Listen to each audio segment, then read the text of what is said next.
Hi, I'm Luke. Let's do some of the straight and level exercises that Fly with AI offers.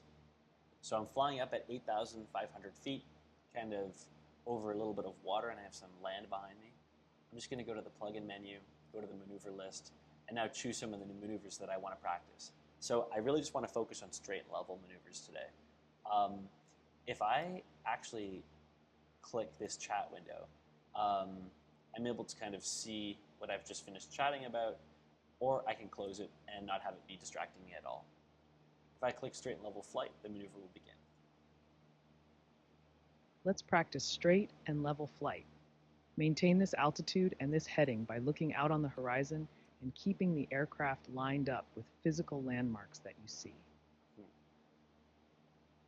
When you're ready, tell me you have control.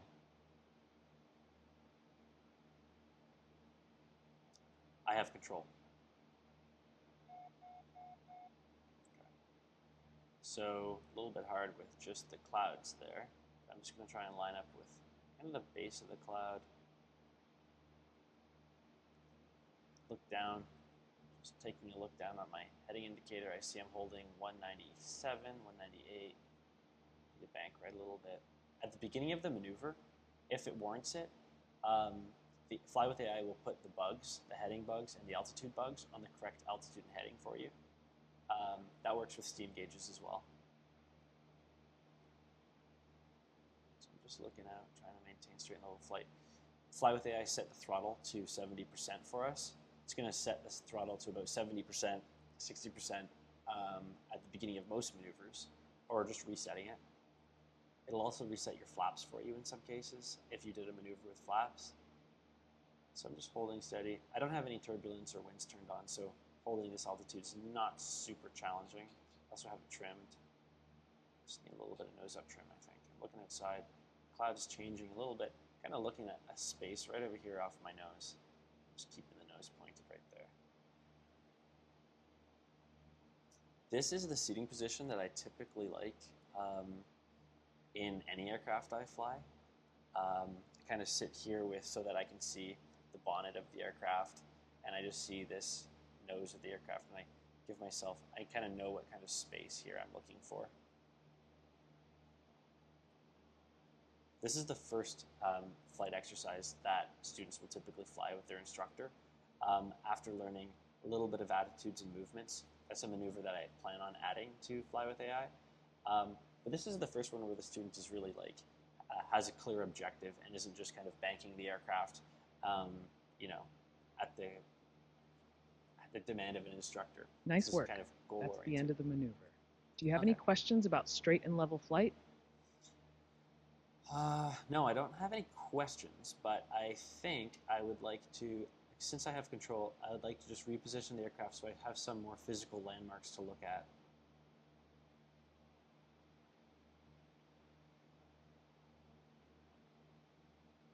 That's a great idea. Using physical landmarks can be very helpful in maintaining straight and level flight. It gives you a visual reference point outside the aircraft, which can help you maintain your heading and altitude more accurately. Just remember to also keep an eye on your instruments to ensure you're maintaining the correct altitude and heading. Yeah. You're doing really well with these exercises. Keep it up. Okay, great. So let us choose another maneuver. Let's do a high cruise power setting. So if I click this, Begin straight and level flight with higher power settings. Push the throttle all the way into full power. Maintain straight and level by using visual references out the window. You have control. okay, I have control. I am flying on this heading, 349 degrees, and I need to add full power. There's full power. So right away I feel the nose kind of having a tendency to kind of walk up because of the higher power setting. I'm just going to nose down a bit. Nose down a tiny bit. I don't want her to give me any crap about climbing. I am climbing a bit. Just want to nose down. Trim, trim, trim. Nosing down, nose down, trim. Okay, here we go. And I'm kind of looking, there's a shadow up here that I'm looking at. You can look off left and right. It's kind of hard to look under the wings in X-plane if you're sitting in what I think is an appropriate position. You can still look left and right and make sure that you see a nice flat horizon.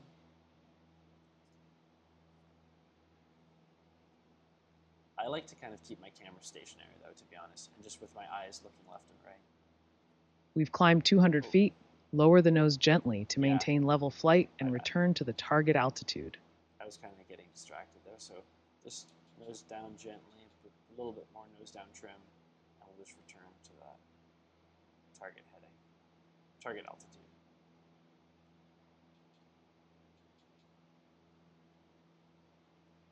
This is my home simulator that I just use an Xbox controller and whatever flight sim product I'm using. I find it quite easy to use an Xbox controller. Obviously, you don't learn the same hands and feet skills, but you still kind of get a grasp of what things are supposed to be happening. I've got it set up so that my Nice work. Oh, there we go. That's the end of the maneuver. Do you have any questions about cruising with higher power settings? When I went up 200 feet because I was a little bit distracted. When I went back down to go back to the target altitude, should I have just used the yoke to push down, or should I have trimmed nose down to get back to that position? Should I be using the trim to kind of chase the altitude, or should I be using the trim to try and keep it straight and level?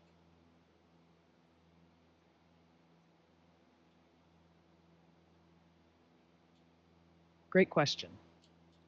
The trim is used to relieve pressure on the yoke and maintain a specific pitch attitude, not to change altitude. Right. I think I If you find didn't yourself do that. above your target altitude, you should first gently lower the nose using the yoke to initiate a descent back to your desired altitude.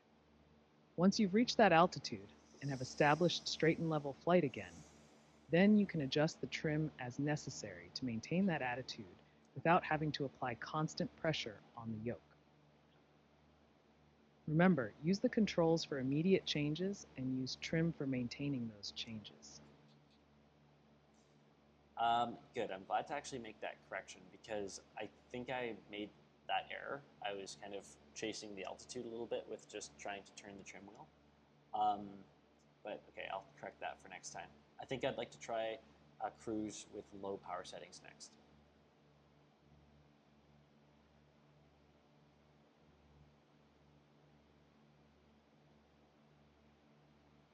I'll let her respond in case she does. Subtext. To decrease airspeed while maintaining level flight, reduce power to the setting estimated for the desired speed. At the same time, apply sufficient back pressure on the control column to prevent a descent. Keep the wings level. When you reach your desired airspeed, readjust your power setting and then trim your aircraft. So she's giving us a little bit of a decreasing airspeed in level flight is an important skill for many reasons. Pre-flight lesson for how to do For example, low you may speed. need to slow down to maintain proper spacing with other aircraft in a traffic pattern at a busy airport. It's also necessary when preparing for landing or when flying in rough weather conditions. Remember that straight and level flight requires minimal use of controls if your aircraft is properly trimmed and you're flying in smooth air. In rougher conditions, more physical effort and coordination are needed to maintain heading and altitude. Let's give it a try. You have control. Okay, so I'm going to stop the chat there. But yeah, you can see that I told her that I wanted to do a low cruise speed level flight, and she gave us a little of pre-maneuver pre-maneuver tips on how to do that. So if I click it now, we'll begin. And I've kind of been descending here. I just thought that my density altitude was a little was getting a little high, so I've just come down. Maybe I'll go to something that I can definitely see. Like there's 7,000. Let's go to 7,500. Just nose down.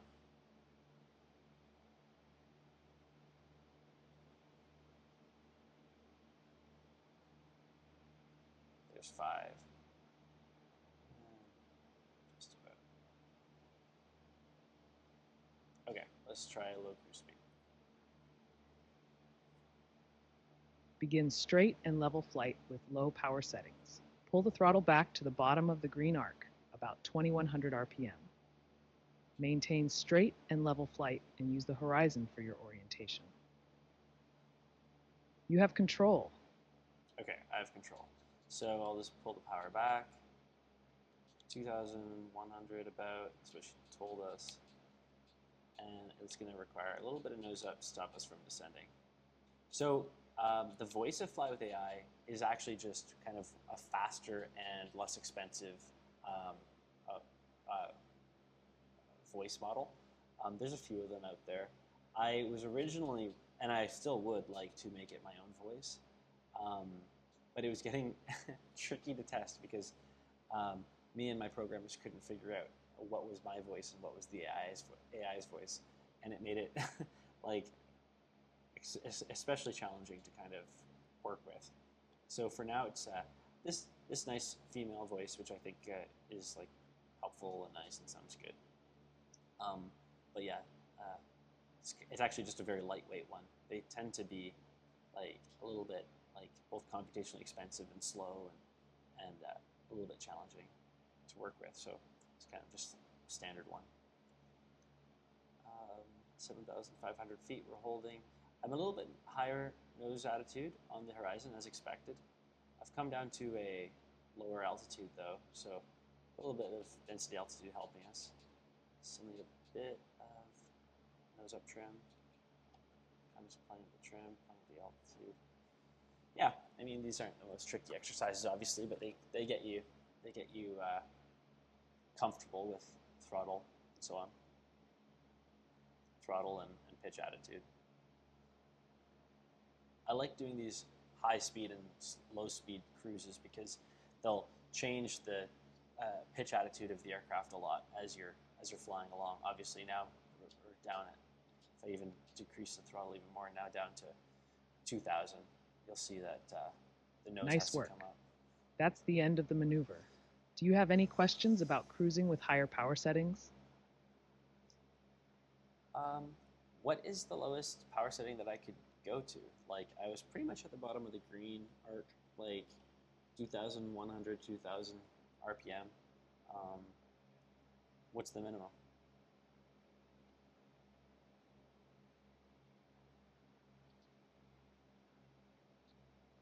The minimum power setting can vary depending on the specific aircraft and its engine. Right. However, for most light training aircraft, you generally want to avoid letting the RPM drop below around 2,000 in flight to prevent the engine from running too slowly. Always refer to your aircraft's Pilot Operating Handbook, POH, for specific limitations and guidelines. It's also important to remember that while you can fly at a low power setting, it will affect your airspeed and altitude, so you'll need to adjust accordingly with your controls.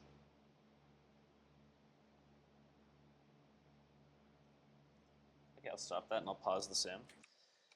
So that is the extent of the straight and level flight for the second EPOCH version. There are 3 exercises for straight and level: the standard, the high cruise power, and the low cruise power settings. And yeah, you can use Fly with AI as a tool to kind of pre-flight and debrief your maneuvers. So I hope that was helpful, and I'll be doing the climb exercises next.